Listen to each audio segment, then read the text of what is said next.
베드로 사도가 성령의 감동을 받아서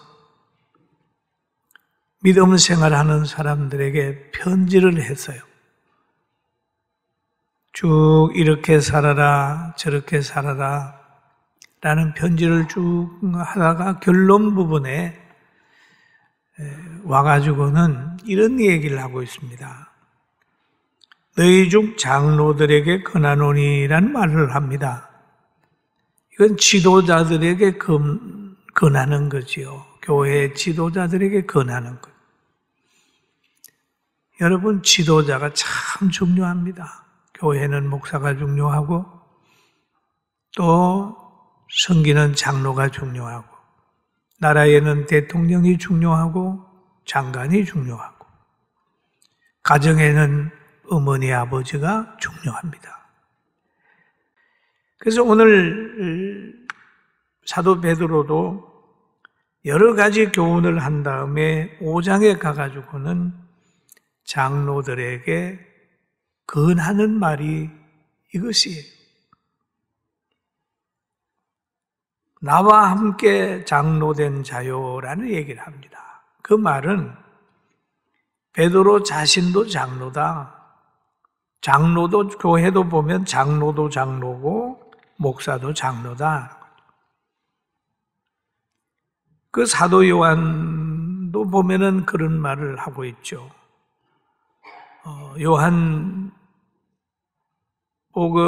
이서에 보면은 이런 말이 있습니다. 장로인 나는 택하심을 받은 부녀와 그의 자녀들에게 편지하노니 내가 참으로 사랑하는 자요 나뿐 아니라 진리를 아는 모든 자도 그리하는 것은 우리 안에 거하여 영원히 우리와 함께할 진리로 말미암음이라 이로다라는 말을 하고 있습니다.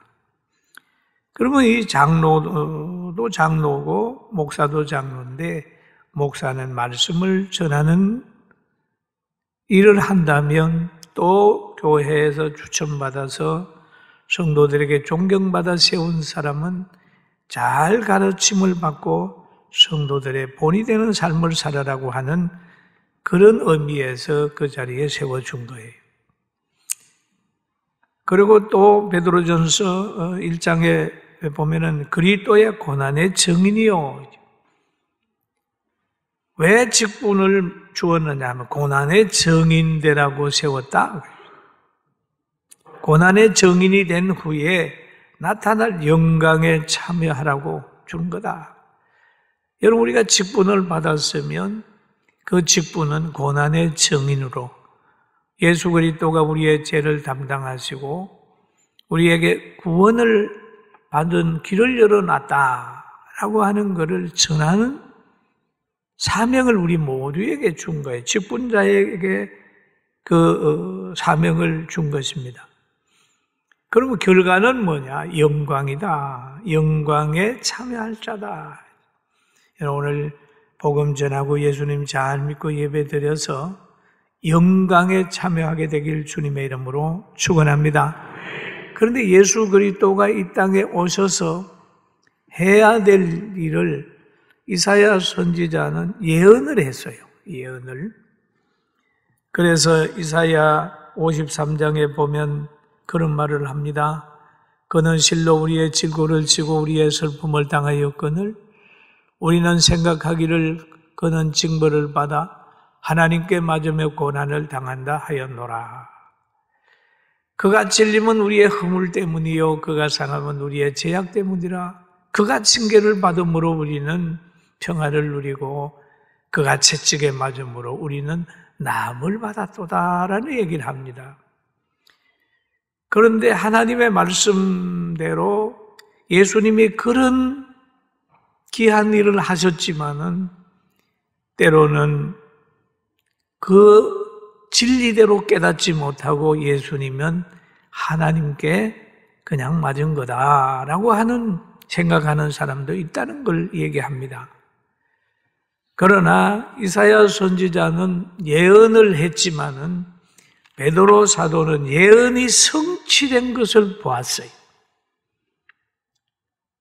그래서 성취된 것을 본 그가 고난의 증인이요 많은 사람들에게 얘기를 하는 거예요. 많은 사람에게. 예수님은 징벌을 받아 하나님께 맞으며 고난을 당했습니다. 그는 십자가에서 돌아가셨습니다. 그는 부활하셨습니다. 베드로는 다 경험한 것을 지금 말하고 있는 거예요. 말하는 거예요. 예수님의 고난과 징계와 십자가의 죽음을 통해서 믿는 자에게 은혜를 주십니다. 그 역시도 베드로도 영감으로 안 겁니다. 베드로 사도에게 누가 주는 그리스도시요 살아계신 하나님의 아들이라고 가르쳐준 사람이 없어요. 하나님께서 베드로에게 영감으로 알려준 거예요. 베드로가 고백을 하게 되니까 예수님도 그러잖아요. 시몬아, 너가 복이 있도다. 알게 한 일은 하나님이다. 사랑하는 성도 여러분, 우리가 예수 믿고 찬양하고 하는 것도 세상의 이론을 듣고 하는 게 아니라 하나님이 우리를 선택해서 믿음이라는 은사를 주셨기 때문에 예배 드리는 줄 알고 이 믿음을 주신 하나님께 영광을 돌리게 되기를 주의 이름으로 축원합니다. 그래서 베드로서 전서 5장 2절에 보니까 너희 중에 있는 하나님의 양무리를 치되 그럽니다. 장로들아, 양무리를 치는 사람들아, 오늘날 목사나 오늘날 지도자들에게 얘기하는 거죠. 교사들도 다 해당이 되는 겁니다. 양무리를 치되 억지로 하지 말고 하나님의 뜻을 따라 자원함으로 하며 더러운 이득을 위하여 하지 말고 기꺼이 하라. 부득이함으로 억지로 하지 마라. 그러잖아요. 그럼 양무리를 치되라고 하는 말이 있죠. 그럼 양무리를 하나님이 누구에게 맡겼냐요? 그 당시에 장로들에게 맡겼어요. 사도들에게 맡겼어요. 그러면 하나님이 양무리를 맡길 때에 어떤 과정을 거치는 겁니까? 성경에 보면 그런 말이 있어요. 요한복음 21장에 보면은 예수님이 그럽니다. 제자들 보고 너가 나를 사랑하느냐? 예, 사랑합니다. 너가 나를 사랑하느냐? 사랑합니다. 너가 나를 사랑하느냐? 주께서 아십니다. 라고 얘기를 하죠. 그러니까 예수님이 하신 말씀이 내 양을 치라. 그러면 지도자들에게 양무리를 맡기는 거예요. 그럼 양무리를 맡았으면 억지로 하지 마라. 하나님의 뜻을 따라서 하나님의 뜻대로 양육하라. 라고 하는 말씀을 여기에서 지금 베드로 사도가 말하고 있습니다. 여러분, 하나님의 뜻을 따라서 양무리를 치다가 보면 항상 세속의 비전을 주지요. 물질과 명예와 쾌락을 가지고 자꾸 그가 좋아하는 것으로 자꾸 인도하려고 그러는 거예요. 그건 잘못하는 거잖아요. 자원하여 하며 더러운 이득을 위하여 하지 말고 맡은 자에 구할 것은 충성이고 맡은 자에게 주장하는 자세로 하지 말고 양무리의 본이 되라 라고 얘기를 해요. 본이 되라. 주장하는 자세. 그러자 가정에서도 보면 엄마나 아버지는 안 하면서 아이들을 보고 막 주장을 할 때 그 아이들이 말 안 듣잖아요. 자기는 하지 않으면서 자꾸 시키는 데만 익숙해 있으면은 하는 사람이 하다가 지쳐버려요. 그 양무리의 본이 되라. 말에도 본이 되고 삶에도 본이 되고 헌신에도 본이 돼야 된다. 본이 안 되면 권위가 없어져. 여러분, 우리 앞선 사람들, 성도들에게 양무리의 본이 되는 삶이 있기를 주님의 이름으로 축원합니다. 나도 그렇고 우리 장로들도 다 권사들도 양무리의 본이 돼야 돼. 그런데 양무리의 본이 되라고 베드로 사도는 얘기했는데 진정 본이 된 사람이 누구냐면 예수님이세요. 예수님도 다 본을 보이면서 내가 너희를 사랑한 것처럼 사랑해라. 그렇게 말씀하셨어요. 예수님은 관계의 본을 보였습니다. 관계의 본. 권력에 아부하지 않고 자기를 필요로 하는 사람을 찾아가서 잘 도와줬어요. 나병에 걸린 가정에 가서도 함께 식사하면서 관계의 본을 보였어요. 또 성김의 본을 보였는데 제자들의 발을 씻기면서 내가 너의 발을 씻기는 것처럼 너희도 가서 낮은 자리에서 다른 사람의 발을 씻길 정도로 낮아지라. 그 삶의 본을 보여줬어요. 성김의 본을 보여줬습니다. 그리고 예수님이 보여준 것은 또 뭡니까? 하나님께 기도하는 그의 본을 보였어요. 하나님의 아들임에도 하나님을 설득시키려고 하지 않고 어떻든지 자기의 뜻대로가 아니라 하나님 내 뜻대로 마옵시고 아버지 뜻대로 해주세요.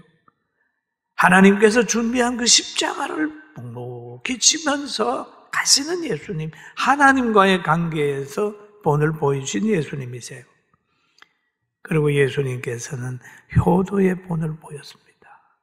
예수님을 바라보면 부모도 행복하고 자녀도 행복하고 가정도 모두가 행복하게 되고 나라도 잘 될 거예요. 할렐루야. 그런데 그 본을 보이라고 얘기를 하면서 4절에 가가지고 그런 말을 합니다. 그리하여 목자장이 나타날 때에 라고 얘기를 합니다. 시들지 아니하는 영광의 간을 얻으리라 라고 합니다. 목자장이 나타날 때에 너희가 교회 지도자가 되지만은 너가 제일 위가 아니다. 너를 바라보고 있는 목자장이 있다. 너는 목자라면 그 위에 목자장이 있다. 지금 우리가 목회를 하면서 자기 마음대로 목회가 하는 것 같지만 위에 목자장이 보고 계시다. 보고 계시는 그분이 평가하고 보고 계시는 그분이 시들지 아니하는 영광의 간을 준다. 그렇죠. 세상의 것은 다 시들어 버립니다. 없어집니다. 그러나 목자장 대신 예수님이 주는 것은 시들지 않는다. 여러분이 시들지 않은 영광과 축복이 있다는 걸 믿으시길 바랍니다.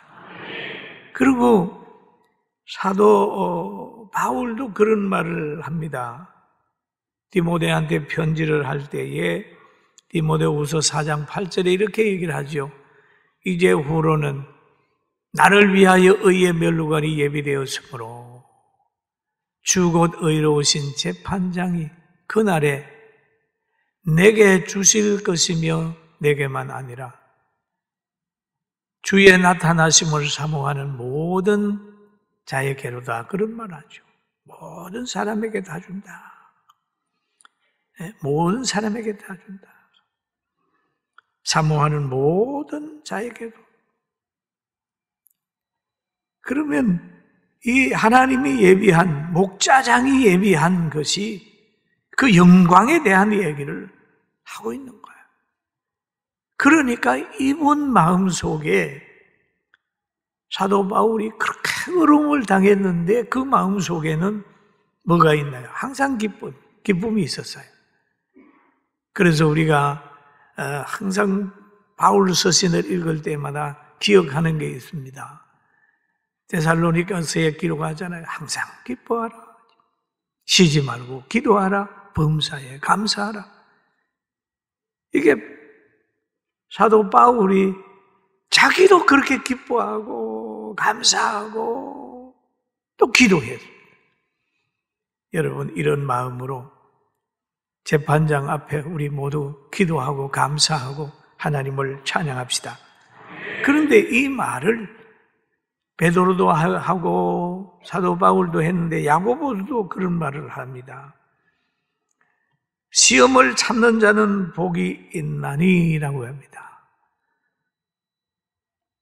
이는 사람을 시련을 견뎌낼 자가 주께서 자기를 사랑하는 자에게 견디어 주께서 자기를 사랑하는 자에게 약속하신 생명의 면류관을 얻을 것이기 때문이다. 여러분, 시련이 오고 시험이 오거든 기도하고 견디고 참아서 하나님이 약속하신 생명의 면류관에 참여하게 되기를 주님의 이름으로 축원합니다. 여러분, 사람이 행하는 선악간의 평가에 대해서 하나님이 하시는 건 완벽합니다. 그런데 상 주시는 것도 있지만 벌 주시는 것도 있어요. 벌 주시고 상 주시고. 그러면서 여기에 5절에 보니까 이렇게 얘기를 합니다. 젊은 자들아 라는 얘기가.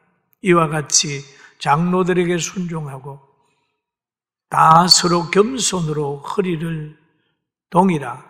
하나님은 교만한 자를 대적하시되 겸손한 자에게는 은혜를 주시느니라 그랬습니다. 그래서 오늘 제목이 겸손하여 은혜 받자라고 하는 제목이죠. 여러분, 젊은 자들아.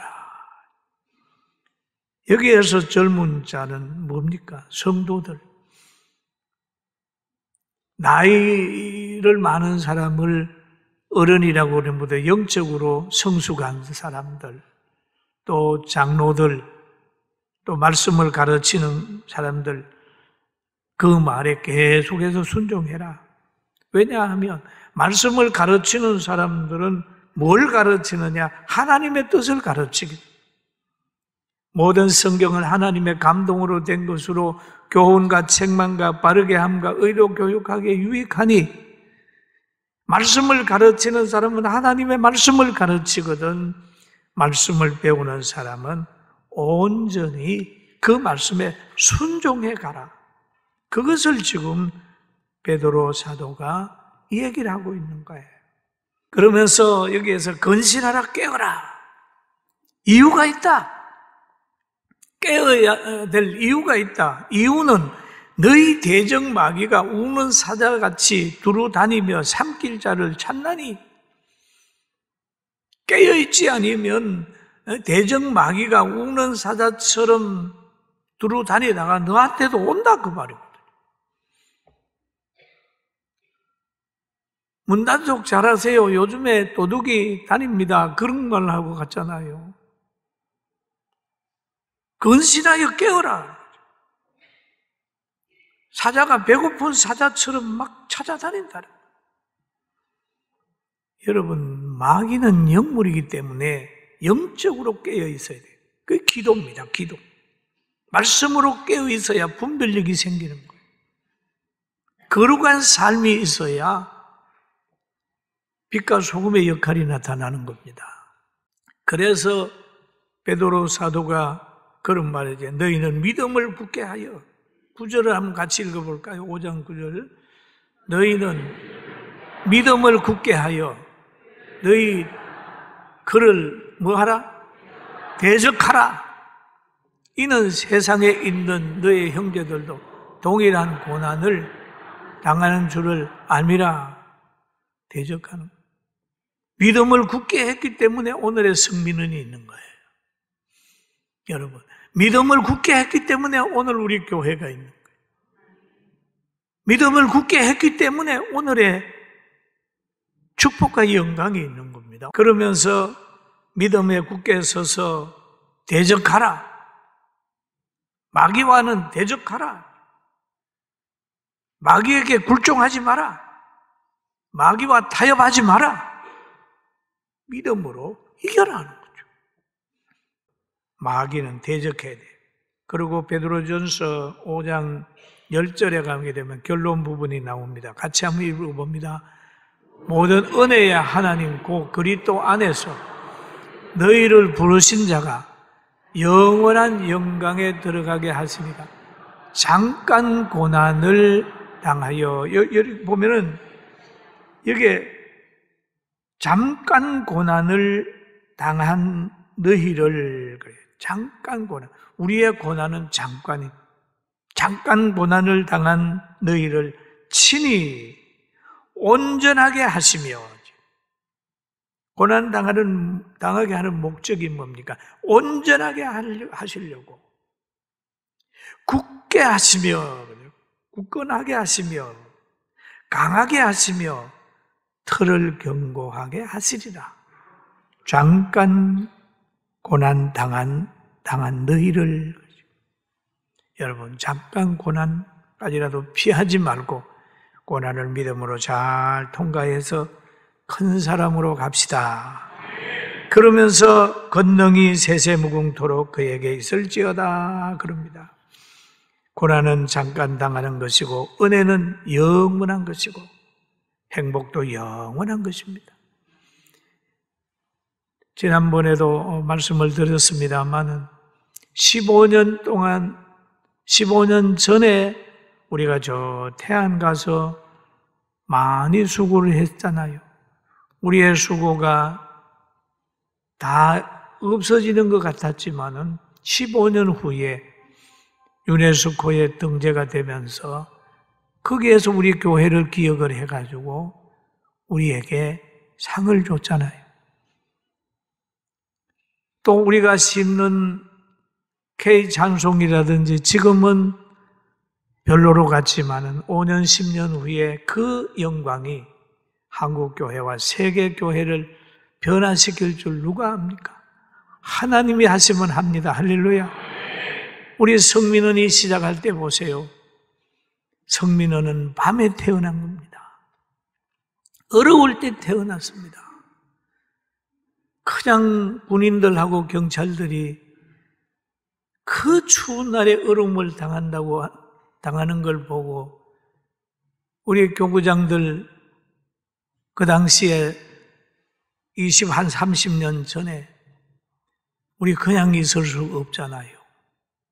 우리 생강차나 커피 끓여서 저 근무하는 군인들, 경찰들에게 차 한잔 대접합시다. 그래가지고 만들어진 것이 성민회잖아요. 우리 군포-제1교회 이름으로 하니까 당시에 교회끼리 시기가 있어서 전도의 목적으로 알고 아주 거부해가지고 그러면 우리는 성민회, 거룩한 백성의 모임에서 합니다. 그래가지고 교회 이름을 뒤로 이렇게 숨기고 가서 커피를 나눠주고 했던 것이 지금 오늘 성민은이 돼가지고 이렇게 많은 사람들이 바라보는 축복된 환경이 이루어졌어요. 할렐루야. 아멘. 그럼 작게 심었지만 생명력만 있으면 돼요. 작게 심었지만. 여러분, 생명을 심는데 이 생명력은 뭡니까? 하나님의 말씀이에요. 기도예요. 성령의 역사예요. 이걸 가지고 심어 놓으면 계속해서 마귀와 싸워서 예배 드리고 신앙생활 하다 보면 하나님이 만들어줘요.